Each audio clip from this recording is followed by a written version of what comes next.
Daniel Portela, médico pediatra. Vamos aqui seguir na nossa série de vídeos da pediatria, o julho, o 27 de julho, que é o dia do pediatra. Então eu estou fazendo aqui alguns vídeos falando sobre o pediatra, a pediatria. Já fiz aqui 2 anteriores, esse é o 3º vídeo. E agora eu vou falar sobre a relação da família com esse pediatra. Uma postura, vou citar um caso e a gente vai fazer uma discussão em cima desse caso, tá bom? Antes disso, gente, se inscreve no canal, curte, compartilha, deixa nos comentários suas experiências, mais famílias podem receber essa informação e estimula o nosso trabalho. Vamos lá. Então, uma mãe chega no consultório com uma queixa de que o bebê estava chorando muito. Um bebê de 15 dias de vida que chorava muito e ela colocava o bebê no peito e o bebê parava de chorar. Quando ela fazia isso sempre. E ela, claro, ela estava cansada, porque ela disse, poxa, eu estou ficando o dia todo com o bebê no peito. Mas ela dorme alguns períodos, ela mama bem, e algumas vezes dorme sem mim. Mas o que está acontecendo? Bem, a gente examinou a criança, coletou a história neonatal, obstétrica, e tudo estava bem. Era uma criança que vinha se mostrando biologicamente, bem, um bebê que ganhava peso satisfatório. Eu já estava vendo o bebê, já tinha feito uma consulta na semana anterior, pedi para retornar, para ver o ganho de peso. Estava tudo bem, o bebê estava exame físico normal. Só que aí eu cheguei e perguntei para a mãe, e você? Como é que você está? Quando eu perguntei isso, a mãe começou a chorar. A mãe começou a chorar e, francamente, chorava copiosamente, com verdades ali, bem profundas e chorando mesmo. E aí ficou muito claro para mim naquele momento, a minha impressão, que aquela mãe não estava bem. A mãe não estava bem. E detalhe da consulta, tinha 2 avós e mais o pai dentro do consultório. Estava todo mundo lá, estava todo mundo aflito com o bebê. E quando eu fiz essa pergunta, a mãe não conseguiu se controlar, óbvio, e começou a chorar, mostrando então que ela que estava sofrendo. A verdade, o que estava acontecendo ali, na minha avaliação técnica, que eu fico calado nesse momento, é que o bebê estava tudo bem com o bebê. A mãe que não estava bem. A mãe não conseguia acalentar esse bebê por muito tempo e transmitia uma insegurança para esse bebê. Então é como várias fontes de psicanálise e outros autores, eu já citei aqui o livro da Maternidade, de Laura Gutman, fala sobre esse choro do bebê que tem um significado do choro da mãe. O bebê e a mãe funcionam de maneira fusionada, juntas. Então, quando esse bebê chora, na verdade é essa mãe que está chorando. Então, é essa mãe que está sofrendo, é a mãe que está cansada. E aí, na consulta, foram surgindo outras coisas.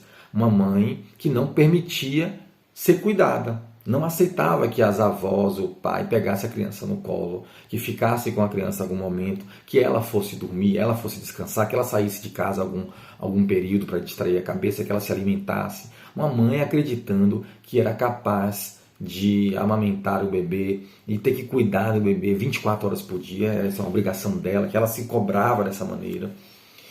E, enfim, essa era a história, Essa era a história. Mas o que eu quero trazer aqui como pediatra? A necessidade da gente vir para o encontro com o pediatra mais aberto, de trazer as nossas angústias, não precisar se desmanchar em lágrimas. E se o seu pediatra tiver a sensibilidade de te perguntar isso, que deve ter, mas que você deve também explanar seus sentimentos e estar aberta para isso. Porque se a gente ficar com um raciocínio muito biologicista, tudo é biológico, achando que esse bebê tem cólica, esse bebê está doente, e no final da consulta essa mãe ainda estava negando o cansaço dela. É impressionante como mesmo a gente comentando, perguntando, ela ali declaradamente cansada, fadigada, ela não aceitava. Ela continuava ainda, eu percebi, resistente. E ainda queria, mas doutor, esse menino não está com algum problema, não está com alguma doença, a gente não tem que dar algum remédio mais. E ela já estava dando alguns remédios, 2, 3 medicamentos. fitoterápicos, probióticos, e a gente estava vendo que não estava resolvendo. Ela começou a oferecer fórmula láctea e também não resolveu. O choro da criança continuava a aparecer. E essa é a hora que a família tem que começar a vir mais aberta para outras questões. A gente está no século XXI, então nós temos muito conhecimento, muitos autores vieram antes, investigaram, estudaram, para que a gente possa chegar aqui e ampliar o nosso olhar de cuidador. E esse profissional pediatra ele tem que servir para isso, ele tem que ampliar o seu olhar. Então, quando a mãe, vou dar um outro exemplo, quando a mãe chega no consultório achando que o menino não come porque tem verme, não, esse menino está com algum problema, doutor, porque ele não come porque tem verme. E aí a gente começa a fazer pergunta. Porque atenção, a minha metodologia no consultório tenta fazer isso, perguntas, para que essa família chegue às suas reflexões.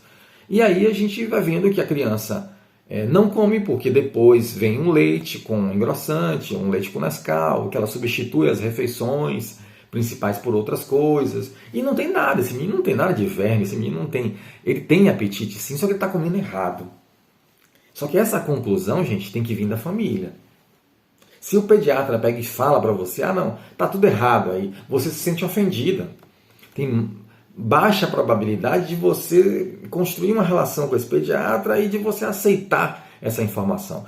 Vocês, mesmo como família, têm que vir para a consulta abertos, a pensar, a sair da caixinha, a pensar em outras coisas, a buscar outros olhares, a sair dessa mesmice do remédio de verme, da vitamina para abrir apetite, né? E pensar de outra forma. Então, abrir e buscar um pediatra que solicite isso e que vocês, agora nesse século XXI, as famílias precisam desse olhar mais profundo.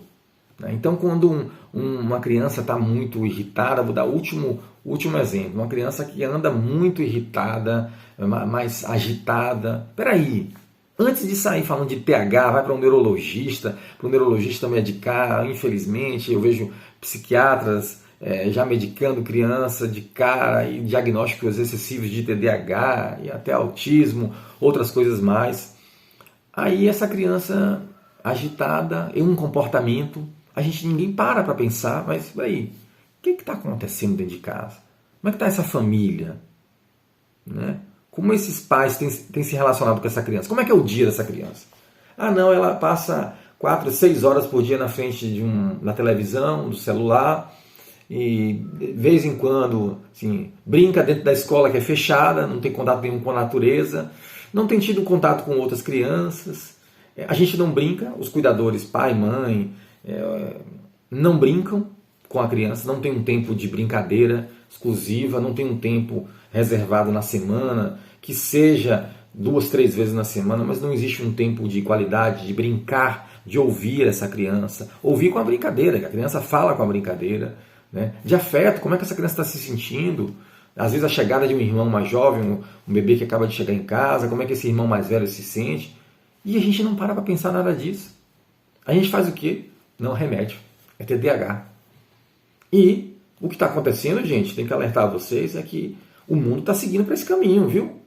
Muitos profissionais não têm, às vezes, a sensibilidade e a atitude, né? A atitude de dizer, não é, calma aí, mas vamos pensar aqui de maneira diferente e já prescreve a medicação. A família quer isso, a família quer uma solução mais rápida, uma solução fácil. Pensar profundamente, fazer essas reflexões é muito difícil, exige a família se colocar numa posição de desconforto. Então, eu vejo crianças com efeitos colaterais de medicamentos. Atendi recentemente uma criança que estava sedada, estava prostrada medicamentosa, então distraída na escola, às vezes apática, ou coisas do tipo que eu já ouvi. Meu filho falou para mim, doutor, que está triste. Claro, está super medicado, usando doses mais elevadas, porque começa a ficar resistente, né? Toda droga psicotrópica tem uma tolerância, ela vai aumentando a necessidade de se aumentar a dose. né, aumentando a necessidade de dose, porque a dose anterior já não faz o mesmo efeito, e aí os médicos e a própria família, às vezes por conta própria, começam a aumentar a medicação e ninguém pensa de maneira diferente. Ninguém quer sair da caixinha. Então, esse vídeo tem o objetivo de mexer com as famílias, de pensar que pediatria vocês precisam, que pediatria nós precisamos, talvez, a sociedade, porque esse é o convite aí de pensar numa pediatria que apoie a sociedade, que desenvolva crianças mais saudáveis e futuramente adultos mais competentes, felizes, tá? E para a gente sair desse meio da escuridão aí, tá? Pensar de maneira diferente, para a gente não ir num caminho comum que está acontecendo, de ficar dentro da caixinha, escuridão, de conhecimento, de reflexões, e buscando maneiras mágicas, entre aspas, mais confortáveis, tá bom? Se esse conteúdo foi relevante para você, se inscreve no canal, curte, compartilha, deixe nos comentários suas experiências.